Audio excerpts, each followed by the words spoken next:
seeking souls, Yogis and Yogins, come. A hearty welcome. Please drench yourselves in our hospitality. On behalf of Divya Babaji Sushumna Kriya Yoga Foundation, we welcome you all to join us on this auspicious moment of celebration of the Maha Shivaratri, while we submit ourselves in devotion to Guruma Aathmanandamayi mataji as she leads us through this gala evening of celebration, awakening and awareness under these ages of our Maha Gurus, Sri Bhoganath, Mahashri and Pujyasree Babaji.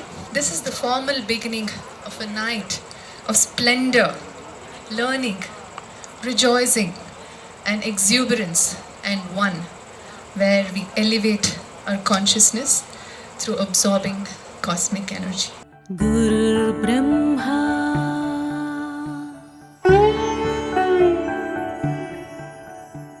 Guru Vishnu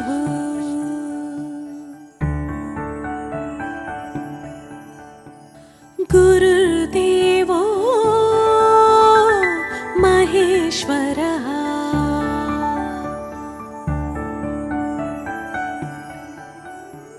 Guru Sakshat Parabrahma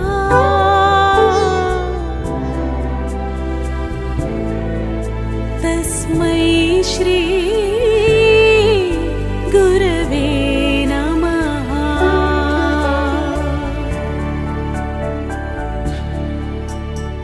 Guru Brahma Guru Vishnu Guru Devo Maheshwara Guru Brahma Guru Vishnu Guru Devo Maheshwara Guru Dakshina Murti Stotram. When the Lord left his abode of rejoicing, Kailash, to descend upon earth, to merge the Supreme Soul within the human form of Ammagaru, all devotees, followers, devas, Sri Adi Shankaracharya, and rendered by Madhu Balakrishna ji. I would like to request all of you to please stand up. विश्वं दर्पण दृश्यमान नगरी तुल्यं निजान्तर्गतं पश्यन्नात्मनि मायया बहिरिवोद्भूतं यथा निद्रया यः साक्षात् कुरुते प्रबोध समये स्वात्मानमेवाद्वयं तस्मै श्री गुरुमूर्तये नमः इदं श्री दक्षिणामूर्तये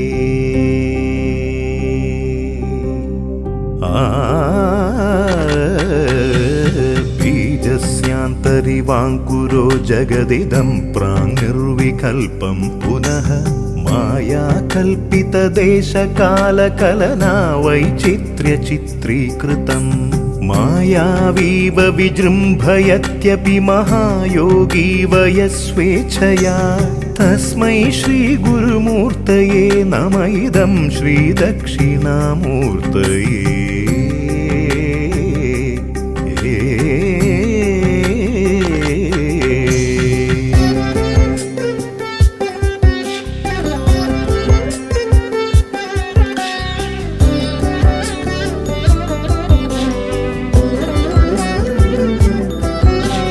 यस्यैव स्फुरणं सदात्मकमसत्कल्पार्थकं भासते साक्षात् तत्त्वमसीति वेदवचसा यो बोधयत्याश्रितान् यत् साक्षात्करणात् भवेन्न पुनरावृत्तिर्भवाम्भोनिधौ तस्मै श्री गुरुमूर्तये नमः इदं श्री दक्षिणामूर्तये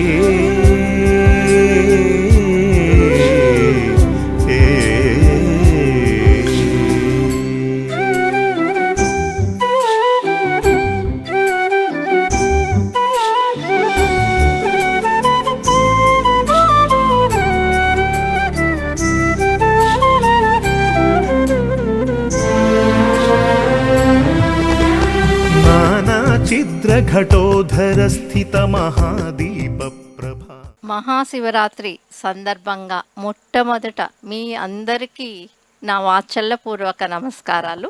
మనకి ఎన్నో పండగలు ఉన్నాయి, కానీ ఏ పండగను కూడా మనము ఇప్పుడు సంక్రాంతి అనుకోండి, మకర సంక్రాంతి అంటాం, మహా సంక్రాంతి అనము. అలాగే మహా ఉగాది అని కానీ, మహా దీపావళి అని కానీ, మహాదసరా అని కానీ అంటామా? అనము. ఈ మహా శివరాత్రి అని మన మహర్షులు, మన స్పిరిచువల్ సైంటిస్టులు పెట్టారంటే అందులో ఏదో మహా అర్థమే ఉంది, అవునా?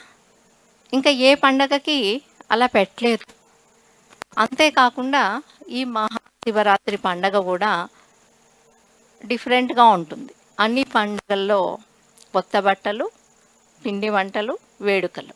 కానీ మహాశివరాత్రి రోజు బ్లిస్ఫుల్ సెలబ్రేషన్ ఉంటుంది యోగులకి. మీరందరూ అది ఎక్స్పీరియన్స్ అయ్యే ఉన్నారు. సిద్ధ సంప్రదాయంలో మహాశివరాత్రికి ఎంతో ఎంతో ఎంతో ముఖ్యత్వం ఇచ్చారన్నమాట. పవర్ పాయింట్లో మీకు సైంటిఫిక్గా ఏం జరుగుతుంది అన్న విషయం అర్థమై ఉంటుంది. ఎందుకు మనము ఈ విశ్వశక్తిని ఎక్కువ ప్రోధి చేసుకోవాలి అనంటే, శివుడు లయకారకుడు. మనము ఈ శరీరాన్ని వదిలి పంచభూతంలో ఎప్పుడో ఒకరోజు లయం అవ్వాలి. ఈ లయమయ్యే సమయంలో ఏమి జరుగుతుంది అంటే, మహాశివరాత్రి రోజు ఏమనుకుంటాం? ఆలయానికి వెళ్ళడం, అభిషేకాలు చేయడం, ఉపవాసం ఉండడం, జాగరణ చేయడం, ఈ 4 కదండి.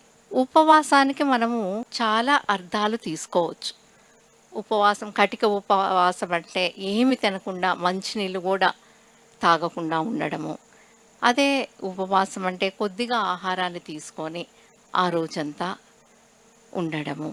ఇంకొందరు ఏమనుకుంటారు, భగవంతునిలోకి లేకుంటే పూజా మందిరంలో శివునికి దగ్గరగా వాసం చేయడాన్ని ఉపవాసం అంటారు.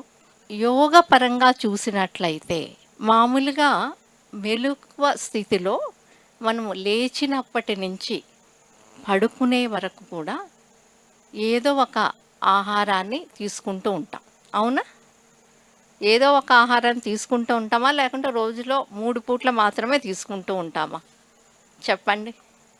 నేను అనుకుంటాను, నేను లేచినప్పటి నుంచి పడుకునే వరకు ఏదో కొంత ఆహారాన్ని కంటిన్యూస్గా తీసుకుంటాను అని అనుకుంటాను. మరి మీరు ఎలాగండి? మీరు కూడా అలానేనా? ఎందుకంటే ఇప్పుడు నేను ఇంత ఆహ్లాదమైన ప్రదేశంలో మిమ్మల్ని చూస్తూ ఉన్నాను. ఇది నా కంటికి ఆహారం. అలాగే మీరు నేను చెప్పేది వింటూ ఉన్నారు, ఈ ప్రదేశాన్ని చూస్తూ ఉన్నారు. ఇది మీ కంటికి, చెవికి ఆహారం. అదే కాకుండా లేచినప్పటి నుంచి పడుకునే వరకు ఏదో ఒక ఆలోచనలు వెళ్తూనే ఉంటాయి. అది మెదడుకి ఆహారమే కదా. రియల్గా ఉపవాసం అంటే యోగపరంగా వీటన్నిటికీ ఆహారాన్ని తగ్గించడమే మహాశివరాత్రి రోజు అసలైన ఉపవాసం. మరి ఇవాళ పొద్దున్నుంచి ఇంతవరకు మీలో ఎంతమంది ఈ ఉపవాసాన్ని చేశారు? ఎవరు చేశారండి? చాలా చాలా సంతోషం. అలా మనం ఉపవాసం చేసినప్పుడు మనలో ఈ విశ్వశక్తి ప్రకంపనలు విపరీతంగా ప్రవహిస్తాయన్నమాట. విపరీతంగా మనము రిసీవ్ చేసుకోగలం.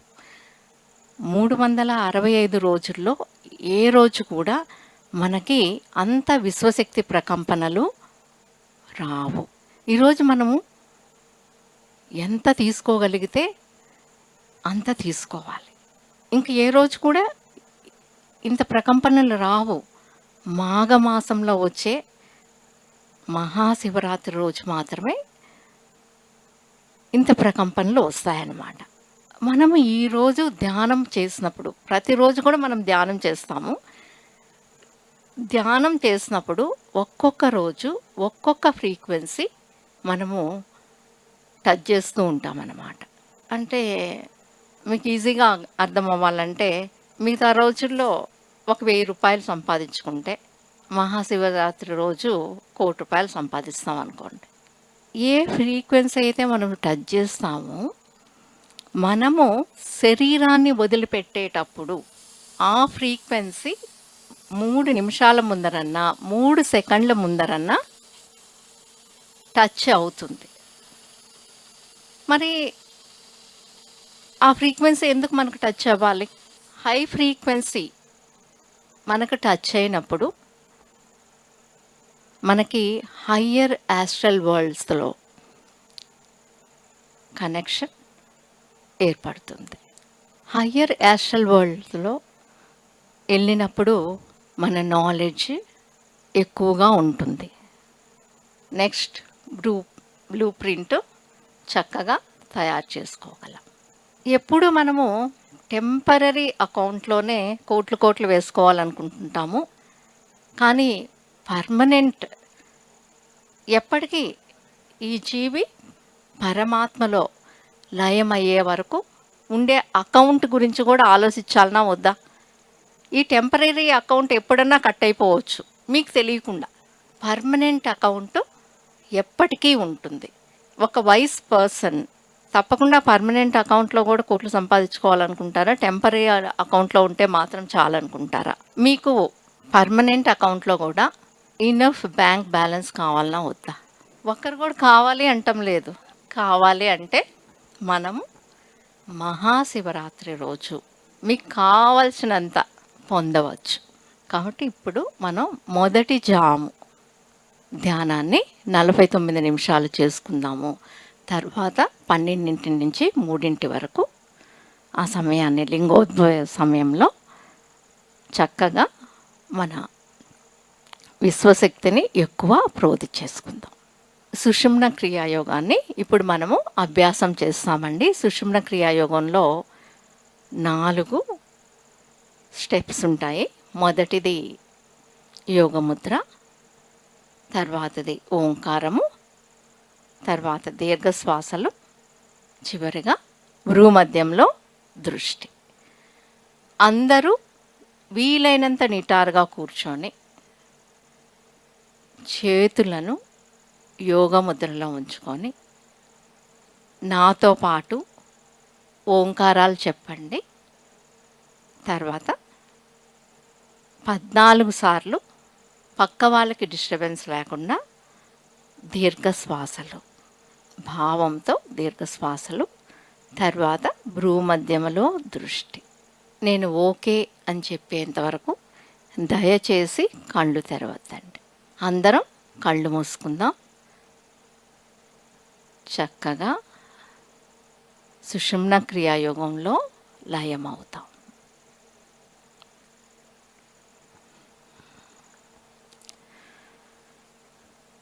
ఓం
14 సార్లు భావంతో దీర్ఘ శ్వాసలు.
హాయిగా భృగు మధ్యంలో దృష్టి.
నెమ్మదిగా ధ్యాన స్థితి నుంచి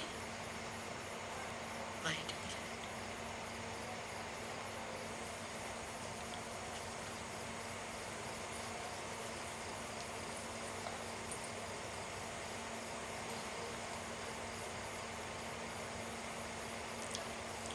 పూర్తిగా ధ్యాన స్థితి నుంచి బయటకు వచ్చేటప్పుడు 1 minute క్లాప్ చేస్తామండి.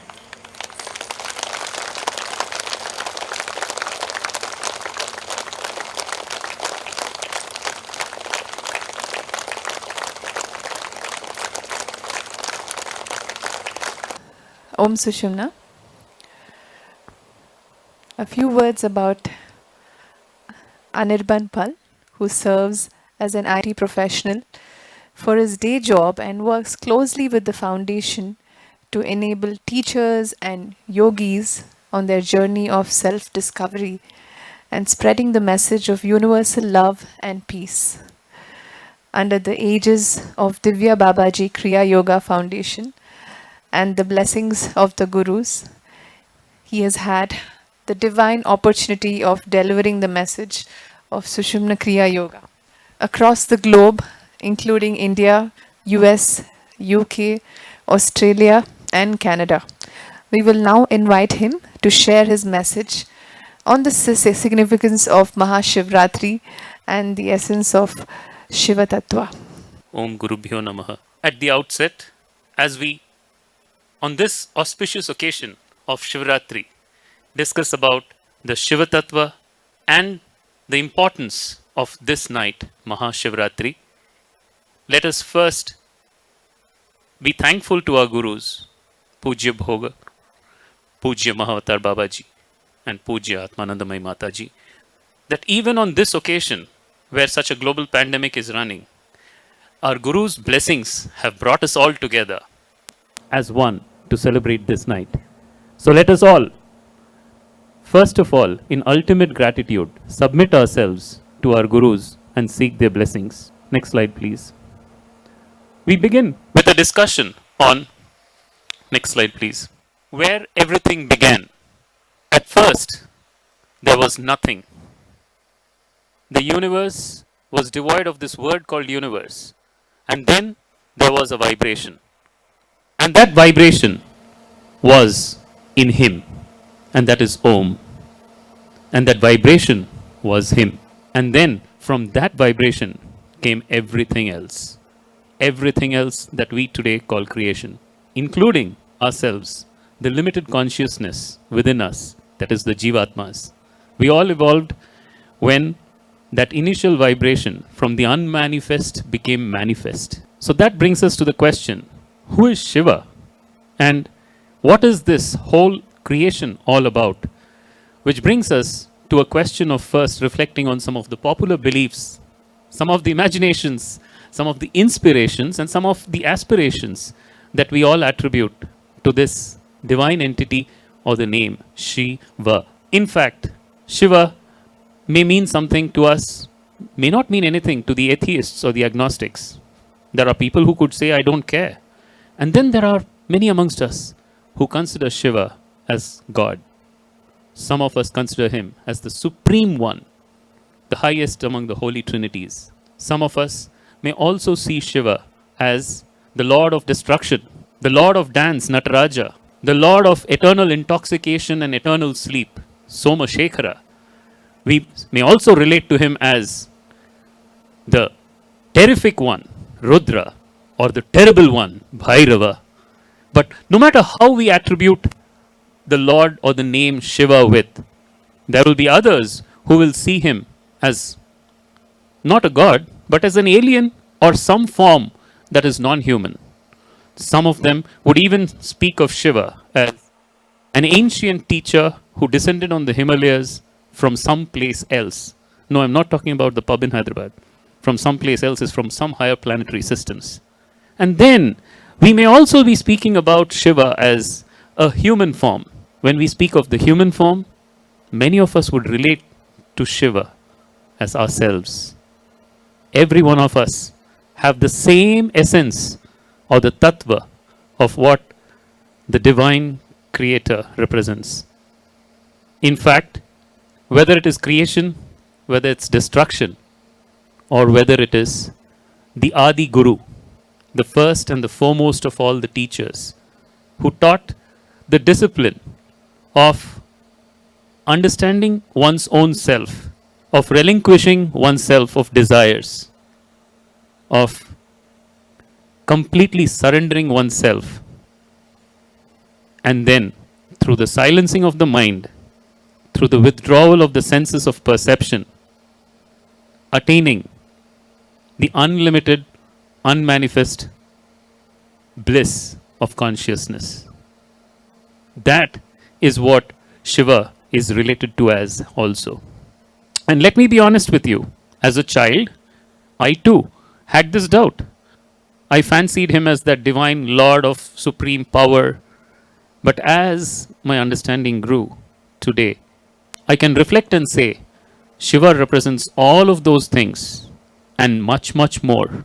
He is everything, he is nothing. You can think of him as any of these attributes, and he can be every one of them while defying every one of them. So he can be just the opposite as well. The beauty about Sanatana Dharma is it gives every one of its followers and believers the freedom of choice of one's Ishta Devata or one's favorite form or name of deity, god or goddess, as you may like it, or even gives them the privilege to not believe in anything but themselves. So, irrespective of the discipline, irrespective of how you see him, her, or it, Shiva is beyond all of them. And one beautiful way of understanding Shiva is the Atma Shatakam, or also known as the Nirvana Shatakam. Mano buddhya hankara chittani naham na chashrotra jihve na chagyana netre na chavyu bhumir na jyoti na tejo na vayuhu chidananda rupa shivoham shivoham. So beautifully put, you cannot attribute him to anything that the mind can perceive. But he is one eternal conscious bliss, and that conscious bliss is he. So now that we know who he is, there are several legends and stories that we associate with him. And these legends from the Puranas must be taken in the right context. Shiva is the unmanifest one. He is also known as the Swayambhu because he evolved on his own.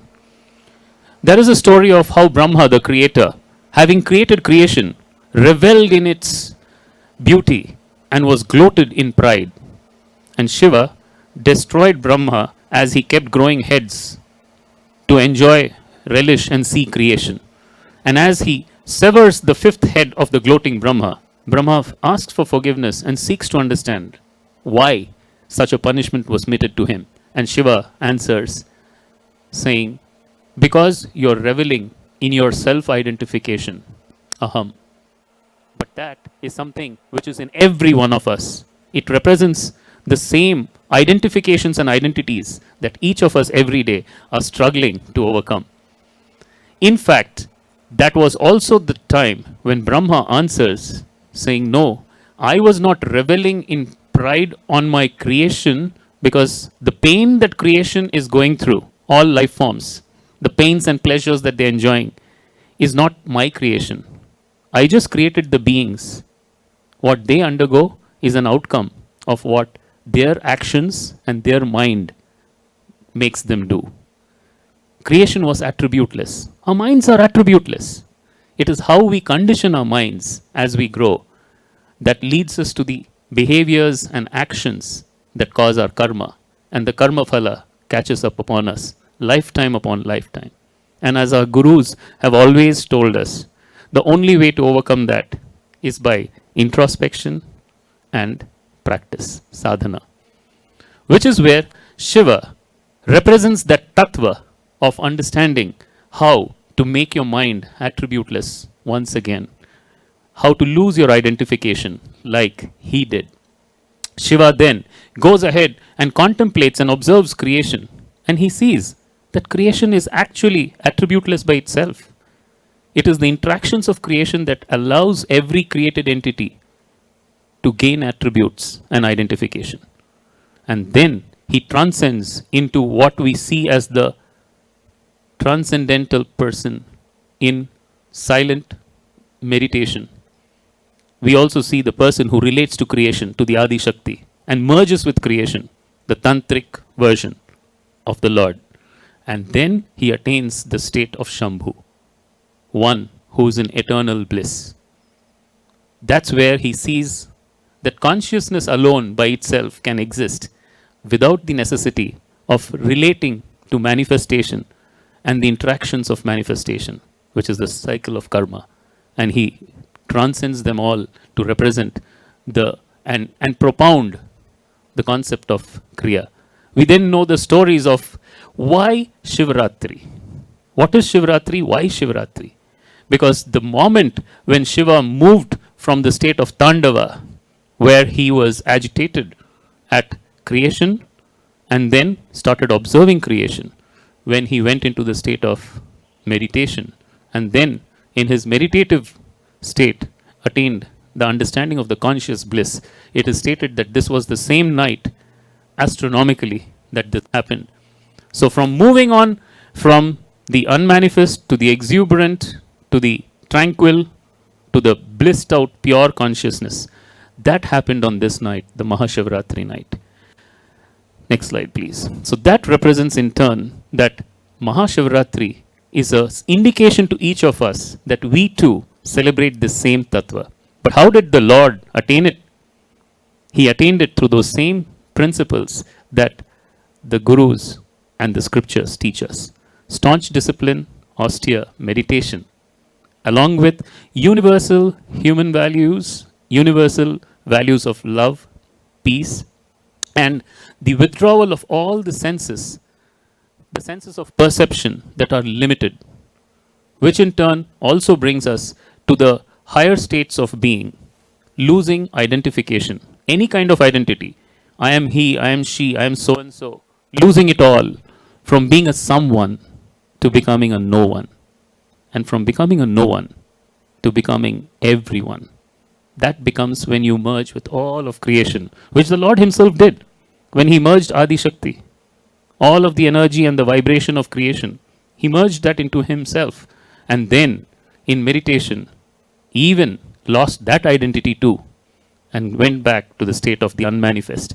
So when we merge with everything, then you truly will be able to, with the silencing of the mind, the body, and the intellect, transcend to become bliss.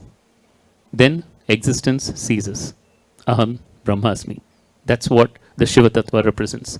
So now that we know, you may ask, why this day? And on this particular day, why should we meditate?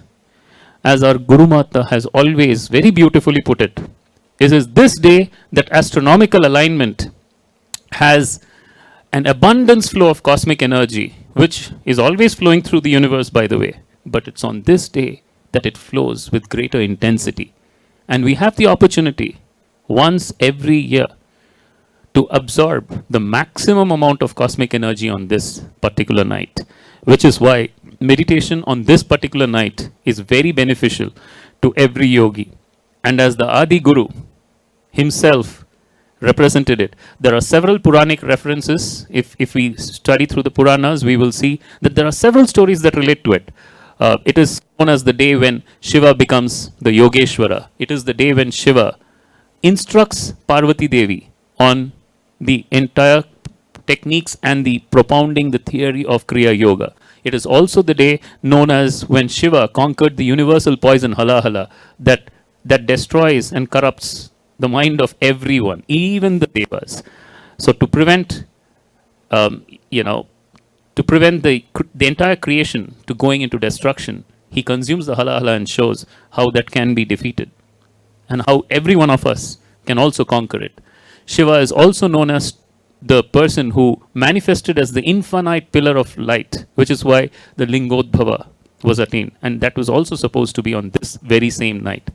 But all of these, remember, are only symbolizations that we too can conquer those dimensions of identification, selfishness, and all of the gunas and go beyond it. Whether they are gunas, whether they are doshas, we can overcome them all through our own sadhana and through our own retrospection, which is observing yourself, and introspection, nirikshana. Provided we do on a daily basis both the sadhana, the practice, and self-thinking, balanced self-thinking, which is samalochana. It should be balanced. It shouldn't be sided on any one side or the other. So when we do these three things, the sadhana, the samalochana, and the nirikshana, that's when we too shall attain that same state. Next slide, please. So that brings us to the final message. Why this night? Fine. But what is done on this night? Fasting, as we all know, along with awakening and satsang. And fasting, let's understand, is not about this, the physical food that you give your body. As Ammagaru very beautifully explained to all of us, the message is about nourishment must be in limitation to the body, the mind, and to any set of actions that increase the cycle of karma. So this is not about deprivation. So people ask, hey, what do you mean by fasting? Why should you deprive your body? No, this is not about deprivation. This is about control. This is about rejuvenating, and this is about cleansing the mind, body, and the psychosomatic continuum. Awakening. What does it mean to stay awake? This is not about straining yourself. No, it is more about your endurance and about your awareness. This night, we make ourselves to ensure that we can withstand, to ensure that we can determine to stay awake. And by staying awake, it is about enhancing your awareness and your consciousness. And finally, in a satsang, why a satsang? Because in the presence of many, as Guru Mata always explains, when you meditate, the energies multiply. It has a synchronous harmonization when many of us together intend to do the same thing. And we combine together as one. We lose identities. We lose all our differences. We set aside differences. We destroy boundaries. We overcome our fears. We overcome our desires. We withdraw our senses. And we silence our minds. And then we focus on that one goal of being one. That is where this night satsang is so important. And let me be very honest with you. We are very, very lucky to have the presence of Guru Mata herself at this opportune moment on this night where the Lord himself attained his yogam. In the presence of Guru, who out of a pure love for humankind did meditation for 12 straight years for 8 hours each day, simply so that she can set humankind free of its suffering. That is when our Mahagurus, Sri Bhogar and Mahavatar Babaji, gifted this unique technique to Ammagaru to be distributed to mankind. And from that time, it has been her commitment to hand over this technique to as many people in mankind as she can, which is why we are all here on this day, celebrating not just our own account books, but helping increase the account books of others also. Let us be not capitalists in the spiritual dimension. Let's be socialists. We have benefited. Let us ensure this benefit goes to everyone. And that is our great blessing of all the gurus. So as we break all boundaries, next slide please.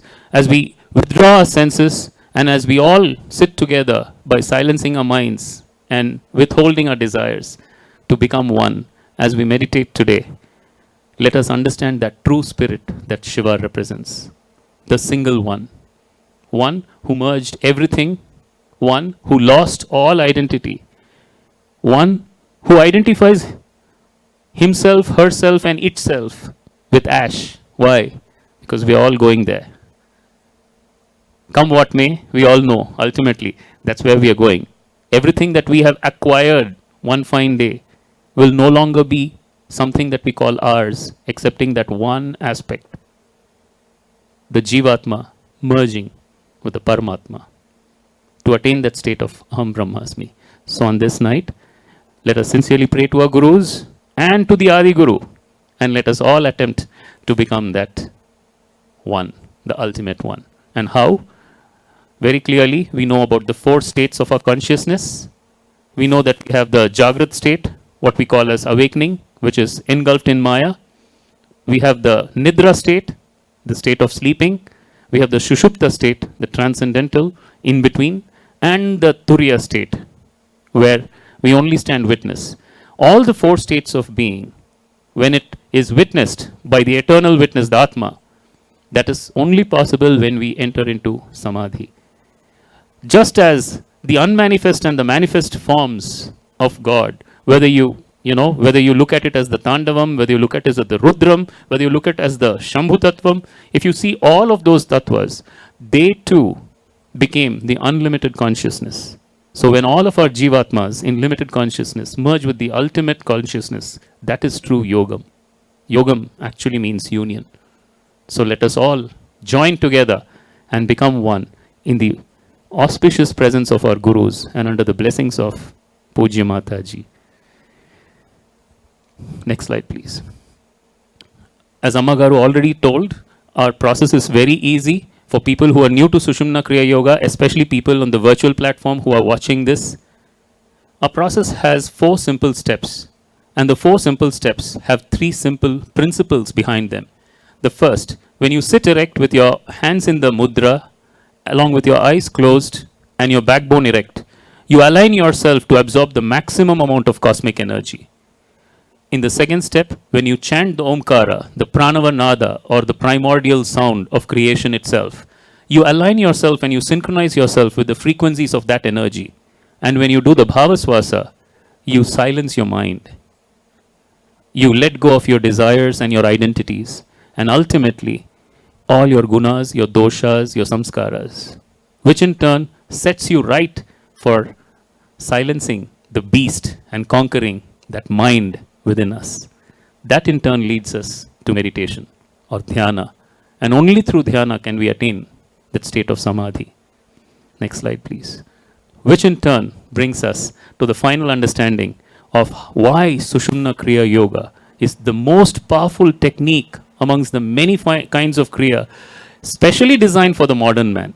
Of course, there are so many types of Kriya, but the Gurus presented it to the modern man because even without performing those great austerities, you can still attain it by getting the right balance through Omkara, through Bhavaswasa, through the special mudra that was designed for all of us and gifted to all of us by our Gurus, so that our energy body, the Chakra Mandala and the Nadi Mandala, are activated, which in turn can help us get the corrections that we need physically, mentally, intellectually, emotionally, and that in turn would help us spiritually grow and become one. With that, I will finally close by giving one message. Ultimately, it's all about consciousness. Consciousness by itself is always there within all of us. It stands witness to everything that we do. But to attain that consciousness, you have to elevate your awareness. We have to stay aware. And that is why this night asks us, at least one night when the energies are the maximum, stay awake, stay aware, and try to remain in that state of awareness throughout the whole year until the next Mahashivaratri gives you again that opportunity to increase your awareness. Once you do this, you rejuvenate your energy, you correct your perception, and you reduce your perspective. When we stay in our own perspectives, we are too full of ourselves. Consciousness can only be complete when it is conscious on everybody's behalf, when it can see everybody's perspective. So Shiva is the Lord of the Ghouls. He is the Lord of the spirits. He is the Lord of the afterkind also. Remember, he doesn't distinguish. She doesn't distinguish. It doesn't distinguish. Which is why he is also the Ardhanari Ishvara. He doesn't have any identities. He accepts everything. Next slide, please. But for us human beings, to attain that state, we need to do 3 simple things. First, complete submission. Submission to our Gurus, where we lose our identity and with utmost humility, we accept that we need to get there. Second, commitment. Commitment to our own sadhana or practice. Let us continue the practice and continue to stay in awareness. And 2, service. Just as our sadhana is important, service is also important, as Guru always tells us. And the third step, apart from submission and commitment, is consciousness. It's all about that one thing. So let us understand that it is not about wanting more. It is about wanting less, so that you don't have to seek. If you want not, you seek not. If you seek not, you do not. You perform not. If you perform not, you impact not. If you impact not, there's no karma. And whatever little you do, you give it off. You give it off unto Him, and you do it unto Him. And as the Bhagavad Gita, the Lord says, when you do an action, not out of the results of the action, then I shall take care of it. Don't expect the fruits of such action, but don't remain in inaction as well. So continue to do your sadhana and your service, but don't expect a fruit of it, and your karma shall be dissolved. the same message that our gurus tell us. With those few words, I would thank every one of you for your patience and our gurus for giving us the blessings to come together on this wonderful occasion of Shivaratri to experience oneness. Om Namah Shivaya. Om Gurubhyo Namaha. Om. Thank you. Thank you so much, Anirban Garu, for the wonderful food for thought.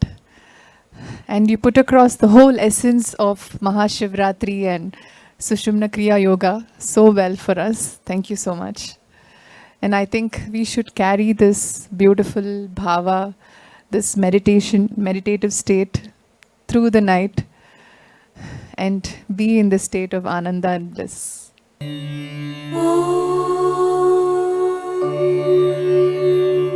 నామానస సరసీ జలముల నీ శ్రీపదముల అభిషేకించి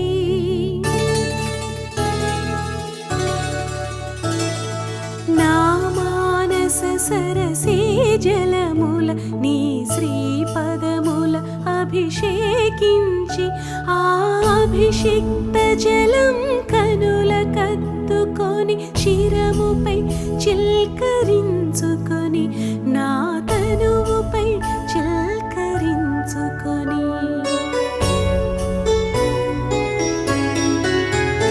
అవి నీ దయా గగన గంగాధారలు నాపై వర్షిస్తున్నట్లు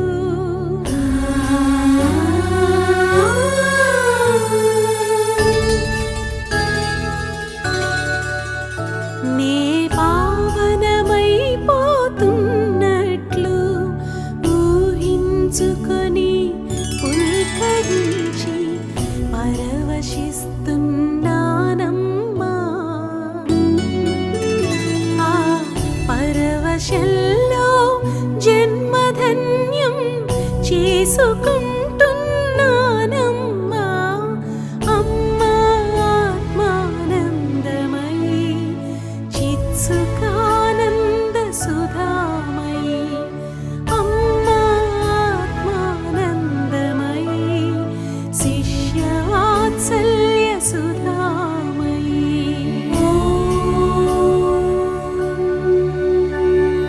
నా మానసనందనవన సుమముల నీ పద కమలములర్చించి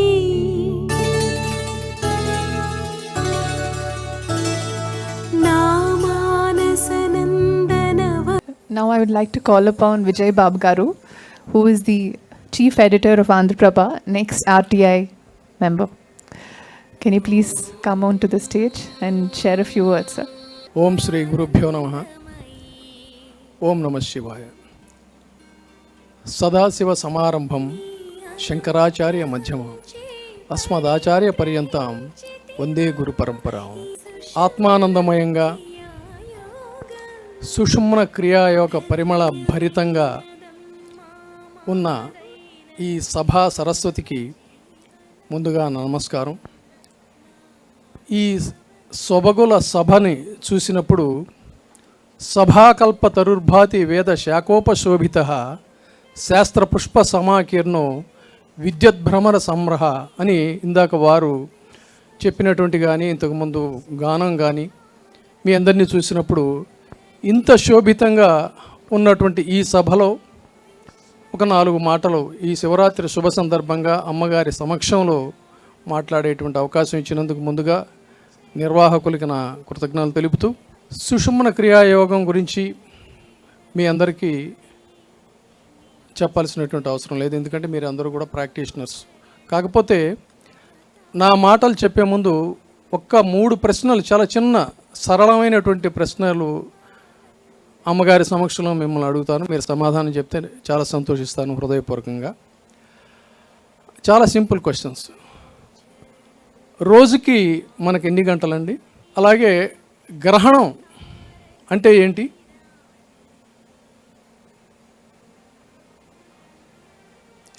ఎక్లిప్స్ అక్కడ ఎవరో చెప్పారు. ఓకే.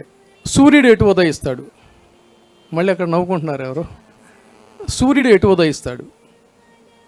బోల్డ్గా చెప్పండి, అమ్మగారికి కూడా వినపడాలి. తూర్పున ఉదయిస్తారు. Thank you. ఆ ప్రశ్న అలా పక్కన పెడితే ఈరోజు శివరాత్రి గురించి ఇందాక ఒక క్రియాయోగ మిత్రులు చాలా అద్భుతమైనటువంటి ఇది చెప్పారు. శివుడి గురించి కూడా నిజమే, శివుడు రకరకాలుగా మనం చెప్పుకుంటాం. అంటే కరాన మున్నెన వాలు, అంటే 3 మొనలు ఉన్నటువంటి వాలు శూలం, ఉరాన పునుకుల సౌరు, పునుకులు అంటే కపాలాలు, ఛాతీలో ఆ కపాలాల దండ, శిరాన చంద్రుడు. ఇవి ధరించి సాక్షాత్తు హిమగిరి పుత్రి ముఖ పద్మాన్ని ప్రఫుల్లం చేసేటువంటి ప్రభాకరుడు, యోగీశ్వరుడు, యోగీశ్వరుడు, శివుడు, భవుడు. ఇందాక వారు చూపించారు మనం పీపీటీలో ఎన్నో రకాలుగా. ఇటు చూస్తే ఇందాక అర్ధనారీశ్వర తత్వం, శివశక్త్యాయుక్తో ఏది భవతి శక్త ప్రభవితం నచేదేవం దేవో నకల కుశల స్పందితుమపి అతస్త్వామారాధ్యం హరిహర విరించాదిభిరపి ప్రణంతుం స్తోతుం వా కథమ కృత పుణ్య ప్రభవతి. అర్ధనారీశ్వర తత్వం. ఇటు చూస్తే శివలింగాకారం, ఇందాక అటు చూస్తేనేమో రుద్రుడిగాను కాలభైరవుడిగాను, మరొక వైపు చూస్తే ఇందాకే నేను వచ్చే ముందే లైవ్లో చూశాను, నేను కొంచెం లేట్ అయింది, సాక్షాత్తు మేధా ప్రతీక అయినటువంటి దక్షిణామూర్తి మౌన వ్యాఖ్య ప్రకటిత పరబ్రహ్మతత్వం యువానాం వర్షిష్టాంతే వసదృషి గణిరావృత్తం బ్రహ్మనిష్టై అని అంటూ ఆ యొక్క మేధాతత్వం. So many dimensions. ఇవన్నీ ఇదైతే మనం ఎన్ని అని అర్థం ఇందాకంటే వారు పాపం ఎంతో డీప్గా అధ్యయనం చేశారు. మరి మనం చేయగలమా, చేసుకొని దాన్ని అర్థం చేసుకోగలమా అనేది ఒక కాన్సెప్ట్ అయితే దాన్ని అలా పక్కన పెట్టినట్టయితే, అలాగే ఆ యోగీశ్వరుడు ఎన్ని మల్టీ డైమెన్షన్స్లో అయితే ఉన్నాడో ఈ భారతదేశంలో ఈ సనాతన ధర్మభూమి కర్మభూమి వేదభూమి అయినటువంటి ఈ భరత భూమిలో ఈ యోగా గురించి కూడా రకరకాలైనటువంటి ప్రక్రియలు ఉన్నాయి, అనేక ప్రక్రియలు ఉన్నాయి. అయితే ఈ సుదీర్ఘమైన ప్రక్రియలు, కొంతమంది యోగా అంటేనేమో రకరకాల ఆసనాలు వేసి వినాయక చవితి నాడు ఉండ్రాళ్ళు తిన్నటువంటి ఆ విఘ్నేశ్వరుడికి చెప్తారు ఆ వర్ణంలో, ఆయన పూర్తిగా ఉండ్రాళ్ళు తిన్నాక శివుడికి సాష్టాంగ దండ ప్రమాణం చేయకపోతే పట్టొంగితేనేమో కాళ్ళొంగితేనేమో పట్టండు అని. సో అలాంటి పర్సనాలిటీస్ మనలో చాలామంది ఉన్నాం కాబట్టి మనది కూడా అదే ఆ పరిస్థితి చేయలేం. లేదు ఇంకొక రకమైనటువంటి ధ్యానం అంటారు, మరొకటి అంటారు. ఇవన్నీ ఎలా ఆ శివతత్వాన్ని అర్థం చేసుకోవటం ఎంత సంక్లిష్టమో, ఈ యోగాలో ఉన్నటువంటి అతి పురాతనమైనటువంటి యోగ తత్వాన్ని కానీ లేకపోతే పాతంజలి యోగ సూత్రాల దగ్గర నుంచి కానీ ఈ ఫిలాసఫీని అర్థం చేసుకోవడం కూడా అంతే తత్వం. ఇలా అనేక మంది మనకి రకరకాలైనటువంటి గురువులు ఉన్నారు. వారందరూ కూడా రకరకాలైనటువంటి వాళ్ళ పాత్స్ ఉన్నాయి. But end of the day all paths leads to Lord Shiva. అంటే ప్రయాణం ఏదైనప్పటికీ కూడా చివరికి అందరూ కూడా చేరుకోవాల్సింది ఆ కైవల్యానికి. ఇది ది ఫిలాసఫీ ఆఫ్ లైఫ్. అటువంటి నేపథ్యంలో మన మధ్యలో మన ముందు సాక్షాత్తు ఆ అమ్మవారి అంశ, ఆ సాక్షాత్తు ఆదిశక్తి ఆది పరాశక్తి అంశగా మనకి లభించినటువంటి వరం ఏంటి అంటే సాక్షాత్తు ఆత్మానందమయ్యే అమ్మ.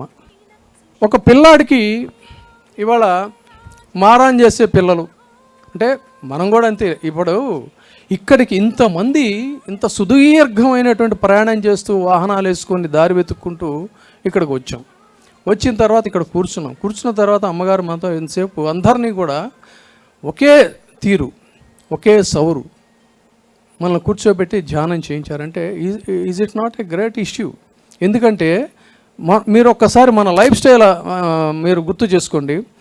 భార్య భర్త ఎక్కడా కూడా రోజు మొత్తంలో ఏకాభిప్రాయం ఉండదు. ఒక అరగంట సేపు కొంచెం ఇటు రావంటే అబ్బా ఊరుకోండి కావాలి తర్వాత, లేదు ఫ్రెండ్తో ఇప్పుడు కాదులేరా ఊరుకోరా తర్వాత అంటాడు. పోనీ ఇదిగో ఇది చేద్దామా నాన్న ఇది చేయ నాన్న అంటే ఊరుకోండి నాన్నగారు అంటే ఒక కుటుంబంలోనే మనిషికి లేకపోతే ఒక సమాజంలోనే మనుషులకి ఏ రకమైనటువంటి ఏకాభిప్రాయం లేనటువంటి పరిస్థితుల్లో ఇంతమందిని ఇక్కడికి తీసుకొచ్చి కూర్చోబెట్టి వీళ్ళందరినీ కూడా ఆ దక్షిణామూర్తి మౌన వ్యాఖ్య ప్రకటిత పరబ్రహ్మతత్వం అన్నట్టుగానే ఒక మౌనంగా కూర్చోబెట్టగలగడం అంటే ఎంత శక్తిమంతురాలైతే ఆ పని చేయగలుగుతారో ఒకసారి ఆలోచించండి. ఇది చిన్న ఉదాహరణ, అంటే భౌతికంగా అర్థం కావడానికి నేను చెప్తున్నా, పారమార్థికంగా మళ్ళీ తర్వాత వస్తా point. So that is the greatness of ఆత్మానందమయ్యి అమ్మ. ఇవాళ వాళ్ళందరినీ చూసాం మనం. ఒక చిన్న అంటే ఇంతై వటుడై ఇంతెంతై అన్నట్టుగా ఆ విష్ణుమూర్తి కూడా ఎలా బయలుదేరాడు అని అంటే ఒక చిన్న వటుడిగా బయలుదేరాడు. ఆ వటుడే నభోమండలానికి ఎదిగాడు. మరి ఇవాళ ఈ సుషుమ్న క్రియాయోగ ఫౌండేషన్ కూడా నేను ఆ భవిష్యత్తునే నేను వీక్షిస్తున్నాను. ఎందుకంటే చూసిన తర్వాత ఆ సిన్సియారిటీ, ఆ కమిట్మెంటు, ఆ భక్తుల యొక్క ఇది అమ్మగారి దగ్గర నుంచి వాళ్ళు రిసీవ్ చేసుకునేటువంటి విధానం, ఇవన్నీ చూసినప్పుడు ఇక్కడెక్కడా కూడా మనకి మెటీరియలిస్టిక్ థింగ్స్ ఎక్కడా కూడా ఇందులో కనిపించవు. ఈ ఆర్గనైజేషన్లో ఎక్కడా నో మెటీరియలిస్టిక్. పాద పూజ చేస్తే ఇంత ఇవ్వాలి, లేదు పట్టు చీర తీసుకొస్తే ఇంత ఇవ్వాలి, ఇంకేదో చేస్తే ఇంత ఇవ్వాలి, ఇవన్నీ లేవు కదా. ఆమె కూడా ఈ భౌతిక ప్రపంచంలో ఒక కృష్ణుడు, యోగీశ్వరుడు అయినటువంటి ఒక కృష్ణుడిలాగా, మహాయోగి అయినటువంటి ఒక శివుడిలాగా, అంటే శంకరాచార్యలాగా ఈ భూమి మీదకి వచ్చినటువంటి ఒక ఆదిశక్తి అంశ. నేను చెప్తున్నా, ఒక 5-10 దశాబ్దాల తర్వాత ఈ పరంపర, ఈ క్రియాయోగ పరంపర కొనసాగుతూ ఆ రోజున వాళ్ళు ఆశ్చర్యపోతారు. నిజంగా మన మధ్య ఆత్మానందమయ్య అమ్మ అని ఒక సామాన్యురాలాగా మన మధ్యలోనే ఇక్కడ తిరుగాడారా అని ఆశ్చర్యపోయేటువంటి రోజు ఖచ్చితంగా వస్తుంది. That is the greatness of ఆత్మానందమయ్యి అమ్మ. ఏమిటి ఈ ప్రక్రియ అన్నట్లయితే, ఒక పసిపిల్లవాడికి తల్లి ఏదైనా తినిపించాలన్నప్పుడు ఏం చేస్తుంది? ఇంత ముద్దలు కలిపి నోట్లో కుక్కటం లేదు కదా. గోరు ముద్దలు పెట్టి కొసరి గోరు ముద్దలు పెట్టి లాలించి పెట్టినప్పుడు ఆ పిల్లాడు ఆహారాన్ని తీసుకుంటాడు. మరి ఇంత సంక్లిష్టమైనటువంటి సబ్జెక్టు యోగశాస్త్రం కదా. ఇందాక శివ గురించి ఆయన చెప్పారు. ఆయనలాగా మరీ మేధావులు అయితే అర్థం చేసుకుంటారేమో కానీ మీలో కొంతమంది, బట్ నా బోటి వాళ్ళకి అంత తేలిక అర్థం వ్యవహారం కాదు. కానీ ఆ తత్వాన్ని, ఆ శివతత్వం మనతత్వం అని, యోగశాస్త్రం మన శాస్త్రం అని దీన్ని డైల్యూట్ చేసి, అంటే మర్రి చెట్టంత మహాశాస్త్రం ఇది. మర్రి చెట్టుకి ఎన్ని ఆకులు ఉంటాయో, ఎన్ని ఊడలు ఉంటాయో, ఎంత వైశాల్యంలో ఉంటుందో మనకు తెలియదు. కానీ ఈ మర్రి చెట్టంత మహాశాస్త్రాన్ని మర్రి విత్తనంలోకి ఇమిడ్చి అది మనకు అందించినటువంటి గొప్ప తల్లి ఎవరు అంటే ఆత్మానందమయ్య అమ్మ. మర్రి చెట్టును మనం చేతిలో పట్టుకోలేం కదా, కానీ మర్రి విత్తనం అంటే మర్రి చెట్టేగా. అంతగా ఆ డైల్యూట్ చేసినటువంటి విధానం చూసినప్పుడు మనకి ఈ భూమి మీదకి ఆ కార్యక్రమంతోనే వారు ఇక్కడికి ఇచ్చేస్తారని చెప్పి అని అనిపిస్తుంది.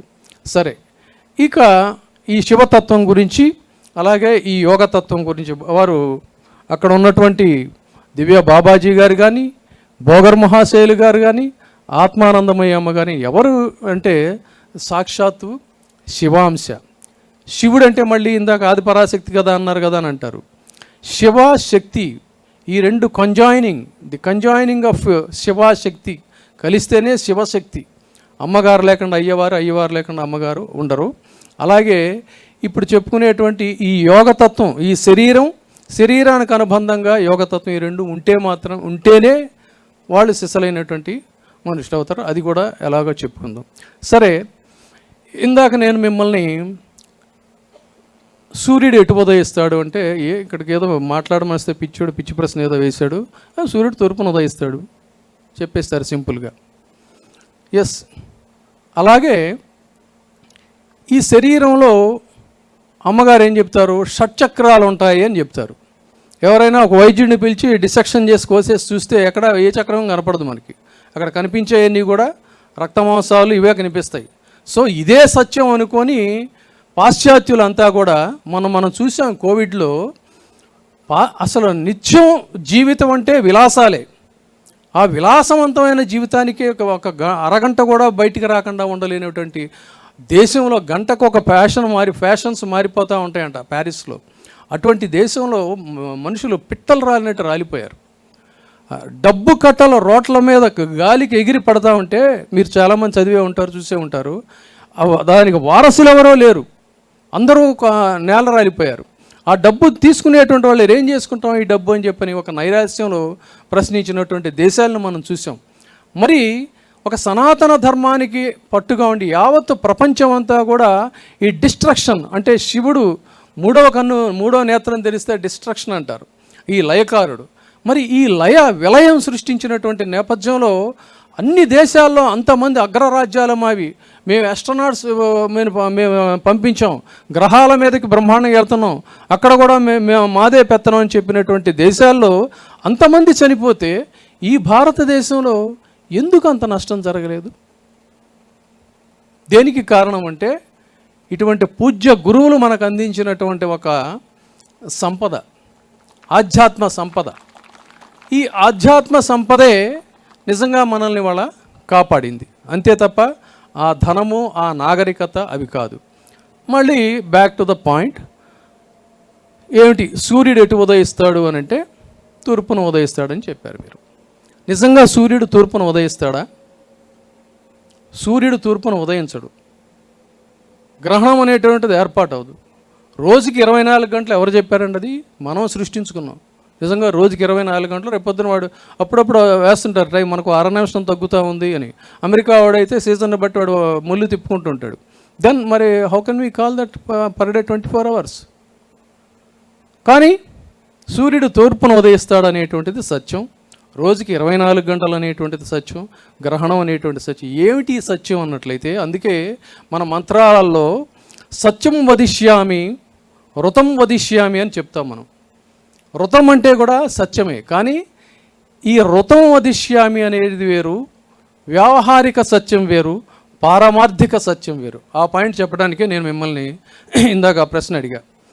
రోజుకి 24 గంటలు సూర్యుడు తూర్పును ఉదయిస్తాడు అనేటువంటిది వ్యావహారిక సత్యం, ఎస్. కానీ పారమార్థిక సత్యం ఏంటి? సూర్యుడు ఉదయించడు. ఈ ప్లానెట్స్ వాటి గమనంలో అవి తిరుగుతూ ఉంటాయి. ఇది పారమార్థిక సత్యం. అలాగే శరీరంలో ఏముంటాయంటే రక్తమాంసాలు ఇవన్నీ ఉంటాయి. ఇది మనిషి అంటే formation of blood, sweat and other సర్పరూపరసగంధాలన్నీ కూడా కలిస్తేనే, ఎముకలు ఇవన్నీ కలిస్తేనే మనిషి. ఇది వ్యావహారిక సత్యం. మరి పారమార్థిక సత్యం ఏంటి అంటే ఈ శరీరంలో ఒక జీవుడు, ఒక శక్తి ఉంటుంది. ఆ శక్తి ఉన్నంత వరకే మనిషి. ఆ శక్తిని ప్రాపర్గా మనం యూటిలైజ్ చేసుకోగలిగితేనే అది మనకి ప్రాపర్గా ఉంటుంది. ఇది దారి తప్పినప్పుడు మనిషి రుగ్మతల పాలవుతాడు. అలా రుగ్మతల పాలవకుండా ఉండాలి అంటే ఈ ఎనర్జీస్ని ఎప్పుడు కూడా మనం స్ట్రీమ్ లైన్ చేసుకుంటూ ఉండాలి. ఇది పారమార్థిక సత్యం. ఈ సత్యాన్ని అద్భుతంగా మనకి బోధించడానికే అమ్మగారు ఇంత సులువైనటువంటి మార్గంలో, ఇంత సరళమైనటువంటి మార్గంలో వారు తీసుకొచ్చి దీన్ని డైల్యూట్ చేసి ఈ ఆధునిక ప్రపంచంలో ఈ యోగాసనాలు వేయండి, మీరు హోమాలు చేయండి, గంటల గంటలు మెడిటేట్ చేయండి అంటే మన వల్ల కాదు. కాబట్టి ఇందాక చెప్పినట్టుగా ఒక గోరుముద్దతో తల్లి ఏ రకంగా అయితే బిడ్డడికి ఆకలి తీర్చడానికి తినిపిస్తుందో అంత స్థాయిలో ఈ కంకరాల్ని లేహ్యాలుగా మార్చడం అంటే ఇవన్నీ కూడా కంకర్రాళ్ళు లాంటివి, మనం వంట పట్టేది కాదు, మనం కొరకలేం. దాన్ని లేహ్యంగా మార్చారు వారు. అంటే ఒక వెన్నపూసలాగా అంతగా డైల్యూట్ చేసి దీన్ని అందిస్తున్నటువంటి పరిస్థితి. అయితే ఎలా సాధ్యమైంది ఇది ఆమెకంటే మళ్ళీ ఇందాకే చెప్పా, సాక్షాత్తు ఇది ఎవరో ఇచ్చింది కాదు. ఇందాక ఏదైతే చెప్పారో శివరాత్రి రోజు మనం ఎందుకు చేయాలి అని అంటే కృతజ్ఞతా సూచకంగా ఈ సృష్టి మీద, ఈ సృష్టిని సృష్టించి ఇదిగో మీరు ఇలా బ్రతకండి, ఇలా జీవించండి అని చెప్పి దాన్ని మళ్ళీ సన్మార్గంలో పెట్టడానికి కొంతమంది గురువుల్ని కూడా ఆ యోగయోగీశ్వరుడైనటువంటి శివుడు మనకు అప్పచెప్పాడు. ఇది సాక్షాత్తు శివుడు చెప్పినటువంటి అంశమే. మహీమూలాధారే కమపి మణిపూరే హుతవహం స్థితం స్వాదిష్టానే హృది మరుత ఆకాశ ఉపరి మనోపి భ్రూమధ్యే సకలమపి భిత్వా కులపదం సహస్రారే పద్మే సహరసి పత్యా విహరసి. అంటే ఇక్కడ మనం సాక్షాత్ అమ్మవారిని ఉద్దేశిస్తూ మనం చెప్పుకోవాల్సింది ఏంటంటే, తల్లి నువ్వు మూలాధారంలో ఉన్న పృథివీతత్వాన్ని, మహి అంటే భూమి, మూలాధారే భూమి బేస్ చేసుకొని ఉన్నటువంటి మూలాధారంలో ఉన్నటువంటి మణిపూర చక్రంలోను, పృథివీతత్వాన్ని మణిపూర చక్రంలోను, ఉదకతత్వాన్ని స్వాధిష్టాన చక్రంలోను, అగ్నితత్వాన్ని అనాహత చక్రంలోను, వాయుతత్వాన్ని ఆ పైన ఉండే విశుద్ధ చక్రంలోను, ఆకాశతత్వాన్ని కనుబొమ్మల మధ్య ఉండే ఆజ్ఞా చక్రంలోని, మనస్తత్వాన్ని వీడి సుషుమ్న మార్గాన్ని ఛేదించుకొని సహస్రార కమలంలోని శివుడితో ఐక్యం కావటమే ఈ సుషుమ్న క్రియా యోగం. ఇది అంతే తప్ప ఇదేదో ఇక్కడ ఏదో చేస్తే కొంత మనకి ఏదో హెల్త్ బాగుపడుతుంది, లేకపోతే అది దయచేసి అది ఎక్స్పెక్ట్ చేయకండి. అది కేవలం ఏంటంటే ఇందాక చెప్పుకున్నట్టుగా వ్యవహారికమైనటువంటి ఫలితాలు. వ్యవహారికమైన ఫలితాలు అంటే ఇప్పుడు మనం టీవీల్లో చూస్తున్నాం, ఈ మన కోవిడ్ వచ్చిన దగ్గర నుంచి మీరు ఇది వాడండి మీకు ఇమ్యూనిటీ పెరుగుతుంది, అది తాగేయండి మీకు ఇమ్యూనిటీ పెరుగుతుంది అని చెప్తున్నారు. వాటి వల్ల కాదు ఇమ్యూనిటీ పెరిగేది. ఇక్కడ ఇంత అద్భుతమైనటువంటి అమృతం, యోగామృతం, సుషుమ్న క్రియా యోగామృతాన్ని మనం ఇక్కడ దగ్గర ఉంచుకొని అవేవో అర్థం లేనటువంటి భౌతిక దేహం కోసం తాగటంలో మన శరీరం కానీ మన మనస్సు కానీ ఏకాగ్రత ఇది అవ్వదు. అందుకని దీన్ని ఇవాళ ఈ చక్రాలు, ఈ షట్చక్రాల నుంచి సహస్రారానికి ప్రయాణం చేసి శివుడితో ఐక్యం కావటం అనేటువంటిదే అటు శివతత్వం. ఆ శివాంశగానే ఇవాళ ఈ ముగ్గురు మూర్తులు ఒక పరంపరగా మనకి ఇక్కడికి వచ్చినటువంటి పరిస్థితి. ఇది ఈ సుషుమ్న క్రియాయోగంలో ఉన్నటువంటి ఒక నిజమైనటువంటి ఒక రహస్యం. పారమార్థిక సత్యం వేరు, వ్యవహారిక సత్యం వేరు. వ్యవహారిక సత్యంతో ఆ దృక్పథంతో అంటే ఈ కళ్ళతో, ఈ చక్షువులతో ఇది చూడకుండా జ్ఞాన చక్షువులతో ఈ పారమార్థిక సత్యాన్ని గనక గమనించినట్లయితే ఈ క్రియాయోగలో ఉన్నటువంటి అత్యద్భుతమైనటువంటి ఒక ఇది మనకి తెలుస్తుంది. ఇంత అద్భుతాన్ని మనం మన దగ్గర పెట్టుకొని మనం నిర్లక్ష్యం చేస్తున్నామా అని కూడా మీరు అనుకునేటువంటి పరిస్థితి. కాబట్టి శరీరమాధ్యం కలుధర్మ సాధనం. ఏ పని చేయాలన్నా శరీరమే ఆద్యం. ఆ శరీరమే ఆద్యం అయినప్పుడు ఆ శరీరాన్ని దేనికి కంజాయం చేయాలి అంటే మనసుకి. ఈ మనసు శరీరం ఎలా ఉండాలి అంటే శివ శక్తి. ఇప్పుడు మనం ఇక్కడ చెప్పుకుంటున్నాం శివుడే వీటన్నిటికని కాదు, శివుడు కూడా శక్తి గనక చేయకపోతే శివానంద లహరిలో సాక్షాత్ శంకరుడు, శివాంశ అయినటువంటి శంకరుడే చెప్పాడు, శివశక్త్యాయుక్తో అది భవతి శక్త ప్రభవితం. ఏమిటి అంటే ఈ శివుడు ఇలాగే శివలింగంలానే ఉంటాడు, కానీ ఆ శక్తి కంజాయిన్ అయినప్పుడు మాత్రమే కదలిక అనేది వస్తుంది. ఆ శక్తే ఈ క్రియాయోగ శక్తి. అందుకని ఇవాళ ఈ కార్యక్రమాన్ని శివరాత్రి రోజున మనం జరుపుకోవటం ఏంటంటే just we are offering thanks to Lord Shiva which he has gifted such a great wonderful gurus. అందుకని అంతే తప్ప నేను అనుకోవటం లేదు ఇవాళ మనం ఈ రోజంతా జాగారం చేస్తున్నది కాదు. Every day we should say thanks to our Lord and gurus. అందుకని ఎందుకు అన్నట్లయితే ఇందాక వారు చెప్పారు తత్వమసి. ఎక్కడున్నాడు శివుడు? ఇందాక చెప్పినట్టుగా అక్కడో ఆ శివలింగంలోనో అందులోనో కాదు, శివుడు మనలోనే ఉన్నాడు. అదే తత్వమసి అంటే నువ్వే నేను, నేనే నువ్వు. చివరికి ఈ ఫిలాసఫీ ఆఫ్ లైఫ్ అంతా అర్థం చేసుకున్న తర్వాత ఏమిటి ఇది అల్టిమేట్ శివతత్వం అంటే నా పుణ్యం నా పాపం నా సౌఖ్యం నా దుఃఖం నా మంత్రో నా తీర్థ నా వేద చిదానంద రూప శివోహం శివోహం. So this is the philosophy of Shiva. అందుకని మరొక్కసారి ఈ క్రియాయోగ తత్వాన్ని ప్రపంచవ్యాప్తంగా మనం ముందుకు తీసుకెళ్ళటం అనేటువంటిది మన బాధ్యతగా తీసుకొని మనకు మనమే కన్ఫైన్ కాకుండా సత్యం వదిష్యామి ఋతం వదిష్యామి, పారమార్థిక సత్యాన్ని వ్యవహారిక సత్యాలకున్న భేదాన్ని తెలుసుకొని ఆ రకంగా మనం పారమార్థిక సత్యంతో వ్యవహరించాలని ఇదే అమ్మగారు కోరుకునేటువంటి ఇదే అని నాకు అర్థమైనటువంటి భావనలో నేను చెప్పాను. సెలవు తీసుకుంటున్నాను. ఓం నమః శివాయ. ఓం సుషుమ్న.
So it's a clapping rhythm. So I want you all to clap with me. Are you all ready to clap with me?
So we're talking about the Rudraksha. The Rudraksha symbolizes the teardrops of the ultimate Rudra. And this Shivaratri, we have the pleasure to announce that all devotees present here will be gifted a Rudraksha blessed by Ammagaru and specially bought from Kasi. Shivaya, Shivaya Namah, Shivaya Namah, Shivaya Namah, Om Namah Shivaya, Rishivaramanasa Hamsa Chalachara Jana.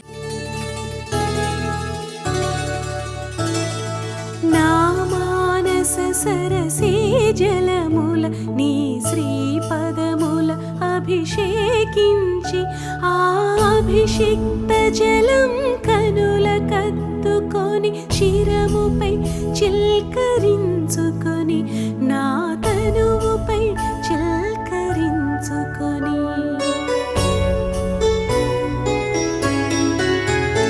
అవి నీ దయా గగన గంగాధారలు నాపై వర్షిస్తున్నట్లు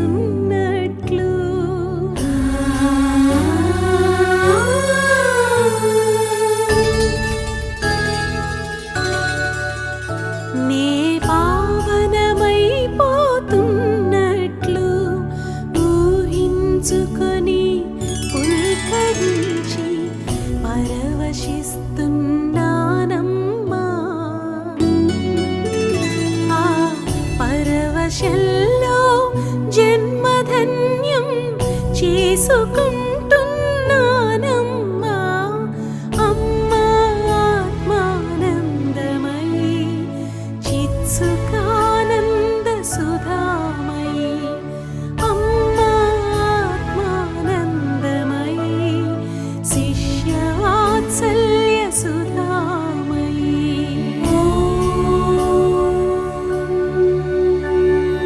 నా మానసనందనవన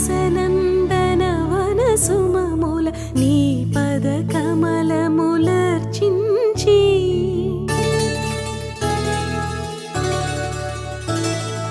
నా మానసనందనవన సుమముల నీ పద కమలములర్చించి ఆ విరులలోనొకటి కనుల కత్తుకొని శిరస్థలింతాకించుకొని నా శిరస్థలింతాకించుకొని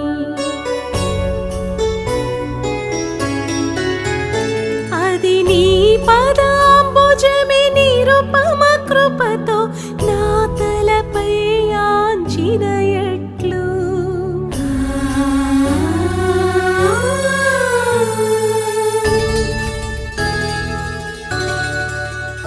నే పావనమైపోతున్నట్లు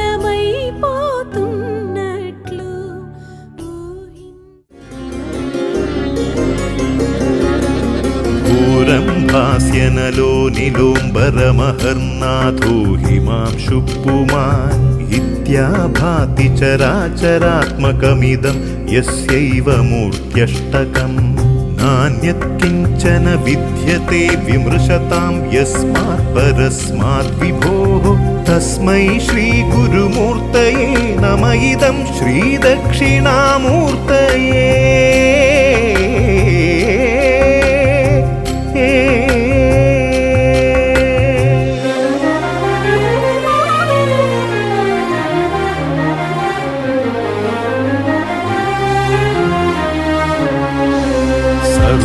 सर्वात्मत्वमिति स्फुटीकृतमिदं यस्मादमुष्मिंस्तवे तेनास्य श्रवणात्तदर्थमननाद्यानाच्च सङ्कीर्तनात् सर्वात्मत्वमहाविभूतिसहितं स्यादीश्वरत्वं स्वतः तस्मै श्रीगुरुमूर्तये नम इदं श्रीदक्षिणामूर्तये